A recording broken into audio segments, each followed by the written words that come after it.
പിടിക്കാമെങ്കിൽ പിടിച്ചോടാ, ധൈര്യമുണ്ടെങ്കിൽ. പറഞ്ഞത് അർജുൻ ആയങ്കി. നമ്മുടെ സംസ്ഥാനത്തെ സ്വർണ്ണം പൊട്ടിക്കലിനും സ്വർണ്ണക്കൊള്ള നടത്തുന്നതിലും പ്രധാനിയായ DYFIക്കാരനായിരുന്നു അർജുൻ ആയങ്കി. അദ്ദേഹത്തിനെ കോതമംഗലം സർക്കിൾ ഇൻസ്പെക്ടറും സംഘവും ഏതാനും മാസങ്ങൾക്ക് മുമ്പ് കോതമംഗലത്ത് വെച്ച് പിടിച്ചു. കോതമംഗലത്ത് അവിടെ പൊന്തക്കാട് ഹോം സ്റ്റേയിൽ വന്നതായിരുന്നു അർജുൻ ആയങ്കിയും 9 പേരും. അത് വിവരം കിട്ടിയതനുസരിച്ച് കോതമംഗലം CI അവിടെ റെയ്ഡ് നടത്തിയവരെ അറസ്റ്റ് ചെയ്തു. ഏതോ കൊള്ളയ്ക്കോ തട്ടിപ്പിനോ വന്നതാണ് എന്ന് പോലീസിന് വിവരം ലഭിച്ചുകൊണ്ട് അർജുൻ ആയങ്കിയും സംഘത്തിനെയും അറസ്റ്റ് ചെയ്ത് റിമാൻഡ് ചെയ്തു. ആ കേസിൽ അയാൾ ജാമ്യത്തിലിറങ്ങി. അതിനുശേഷം സോഷ്യൽ മീഡിയയിൽ ഫേസ്ബുക്കിലും ഇൻസ്റ്റഗ്രാമിലും ഗുരുതരമായ രീതിയിൽ ഭീഷണി മുഴക്കും. സമ്മാനത്തോടെ പെൻഷൻ വാങ്ങി നീ ജീവിക്കില്ലടാ എന്ന് ഒരു വാക്ക്. അതുപോലെ തന്നെ ജാമ്യത്തിലിറങ്ങിയാലും നിനക്കെതിരെ അടുത്ത ഭീഷണി ആയിട്ട് ഞാനുണ്ടാവും. ഇപ്പോഴത്തെ ഈ കേസിനെ ജാമ്യം ക്യാൻസൽ ചെയ്യണമെന്ന് പറഞ്ഞ് ഇയാളുടെ ഭീഷണി കൊണ്ട് ഹൈക്കോടതിയിൽ നീങ്ങിയിട്ടുണ്ട്.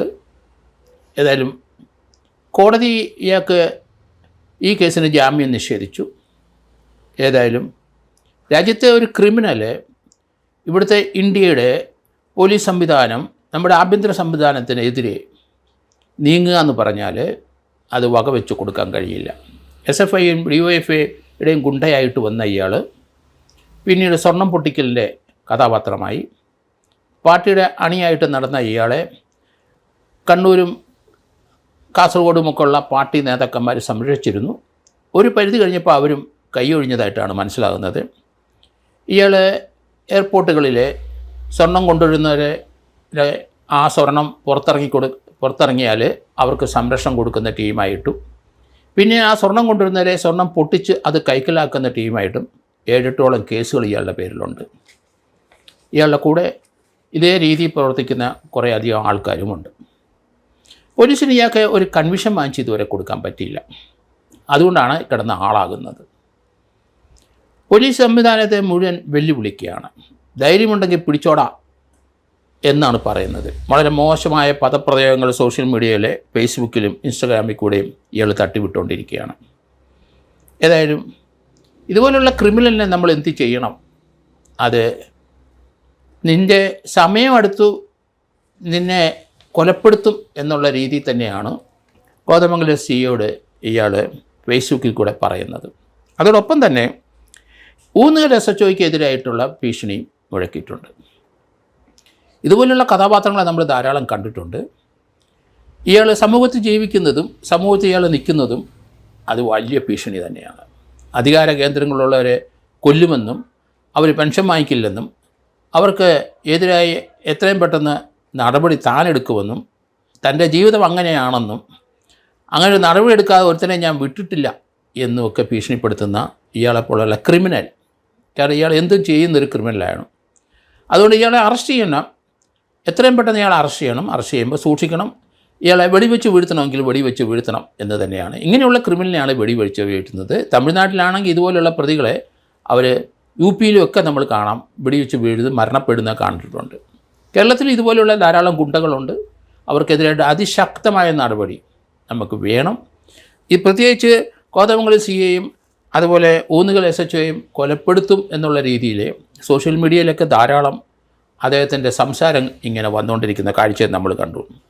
കാരണം ഇങ്ങനെയുള്ള കഥാപാത്രങ്ങൾ ധാരാളം കേരളത്തിലുണ്ടായിട്ടുണ്ട്. അവരൊക്കെ ഇപ്പോൾ പല സ്ഥലത്തും അവശരായി കിടക്കുകയുമാണ്.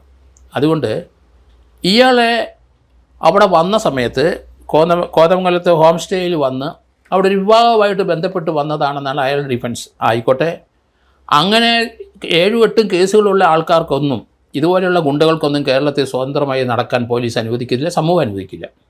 അങ്ങനെ സഞ്ചരിക്കാവുന്ന ഒരു കരുതവും വേണ്ട. അതിനാണ് പ്രിവെൻറ്റീവ് അറസ്റ്റ് എപ്പോഴും ചെയ്യണം. കാപ്പ അറസ്റ്റ് ഉണ്ടാവും. അതൊക്കെ വെല്ലുവിളിക്കുന്ന ഒരാളുണ്ടെങ്കിൽ സമൂഹത്തിൽ അയാൾക്ക് ജീവിക്കാൻ കഴിയില്ല. പ്രത്യേകിച്ച് പോലീസ് അധികാരികളെ അവരെ കൊല്ലുമെന്നാണ് പറയുന്നത്. അതുകൊണ്ട് ഇയാളെ പിടിക്കണം, അടിയന്തരമായിട്ട് എത്രയും പെട്ടെന്ന് പിടിക്കണം. ഇയാളെ എതിർക്കും, അന്നേരം ഇയാളെ വെടിവെച്ച് വീഴ്ത്തി പിടിക്കണമെന്ന് തന്നെയാണ് എൻ്റെ വ്യക്തിപരമായ അഭിപ്രായം. അതുകൊണ്ട് ഇതുപോലുള്ള കഥാപാത്രങ്ങളെയൊക്കെ നിലയ്ക്ക് നിർത്താൻ പോലീസിന് കഴിഞ്ഞ കുറേ നാളുകളായിട്ട് കഴിഞ്ഞിട്ടില്ല എന്നുള്ളതും വാസ്തവം തന്നെയാണ്. ആരധികാരത്തിൽ വന്നാലും ശരി, ഇതുപോലെയുള്ള ക്രിമിനലുകളെ പാർട്ടിക്ക് അതീതമായി നിൽക്കുന്നവരും അതുപോലെ സമൂഹത്തിന് അതീതമായി നിൽക്കുന്നവരും ഇവിടുത്തെ നമ്മുടെ ഭരണഘടനാപരമായ പല പോസ്റ്റുകളിൽ ഇരിക്കുന്ന ആൾക്കാർക്കെതിരെയും അവരെ കൊലപ്പെടുത്തുമെന്നും നടപടിയെടുത്താൽ അവരെ തകർക്കുമെന്നും അവരെ കുടുംബത്തെ തകർക്കുമെന്നും പെൻഷൻ വാങ്ങത്തില്ല എന്നൊക്കെ പറയുന്നവരെ തീർച്ചയായിട്ടും രാജ്യദ്രോഹ കുറ്റത്തിനാണ് അറസ്റ്റ് ചെയ്യേണ്ട കേരള പോലീസ്. അത് തീർച്ചയായിട്ടും എടുക്കണം. ഇത് രാജ്യദ്രോഹിയാണ്. അതുകൊണ്ട് അങ്ങനെ ഒരു കുറ്റം എടുത്തിട്ട് ഇയാൾ ഇനി വെളിയിലോട്ട് വിടരുത്. ഇയാളുടെ ഹുങ്കു അഹങ്കാരം തീർക്കണം. അയാൾ ഹൈക്കോടതിക്ക് ഈ കാര്യം മനസ്സിലായി. ഇത് മുഴുവൻ ഹൈക്കോടതി കണ്ടു. അയാൾ മുൻകൂർ ജാമ്യത്തിന് പോയിട്ട് ഹൈക്കോടതി കൊടുത്തിട്ടില്ല. ഇനി സുപ്രീം കോടതിയും കൊടുക്കില്ല. ഇതുപോലുള്ള കഥാപാത്രങ്ങൾക്ക് ഇന്ത്യയിൽ സ്ഥാനമില്ല എന്നുള്ളത് കോടതികൾക്കറിയാം. അതുകൊണ്ട് ഇയാളെ ഇപ്പം ലഭിച്ചിരിക്കുന്ന ജാമ്യം ക്യാൻസൽ ചെയ്യാനും നീങ്ങിക്കഴിഞ്ഞു. അതുകൊണ്ട് അർജുൻ ആയെങ്കിലും അയാളുടെ കൂടെയുള്ള ഗുണ്ടകൾക്കും ഒരു സാധ്യതയും ഇനി ജാമ്യത്തിനില്ല എന്ന് തന്നെ ഞാൻ കരുതുന്നത്. അതുകൊണ്ട് ഇയാളെ എത്രയും പെട്ടെന്ന് വെടിവെച്ചെങ്കിലും വീഴ്ത്തി ഇയാളെ അറസ്റ്റിൽ ഉൾപ്പെടുത്തി തീർച്ചയായും അതിനുള്ള അധികാരം പോലീസിനുണ്ടല്ലോ. ഇതുപോലെ വെല്ലുവിളിക്കുന്നവരെയൊക്കെ തീർച്ചയായിട്ടും അവരെ പിടിക്കുമ്പം വെടിവെച്ച് വീഴ്ത്തണമെന്ന് തന്നെയാണ്. ധാരാളം സംഭവം കേരളത്തിലും ഉണ്ടായിട്ടുണ്ട്. ഇപ്പോൾ തമിഴ്നാട്ടിലും മറ്റിടത്തുമൊക്കെ സർവ്വസാധാരണ. ബോംബെ, കർണാടക, അതുപോലെ തന്നെ തമിഴ്നാട്, യു പിയിലൊക്കെ ഇതുപോലെ വെല്ലുവിളിക്കുന്ന സമൂഹത്തിനും സൊസൈറ്റിക്കും എതിരായി വെല്ലുവിളിക്കുന്നവരെ വെടിവെച്ച് വീഴ്ത്തി കൊന്നാണ് പിടിക്കുന്നത് നമുക്ക് കാണാം. ഏതായാലും ഈ വെല്ലുവിളി കേരള പോലീസ് സ്വീകരിക്കണം. അയാളെ അടിയന്തരമായി അറസ്റ്റ് ചെയ്യണം. അറസ്റ്റ് ചെയ്യുമ്പോൾ ഇയാളെ എതിർക്കും, എടുക്കുമ്പോൾ അയാളെ വെടിവെച്ച് വീഴ്ത്തി അയാളെ അറസ്റ്റിൽ ഉൾപ്പെടുത്തണം എന്ന് തന്നെയാണ് എൻ്റെ അഭിപ്രായം.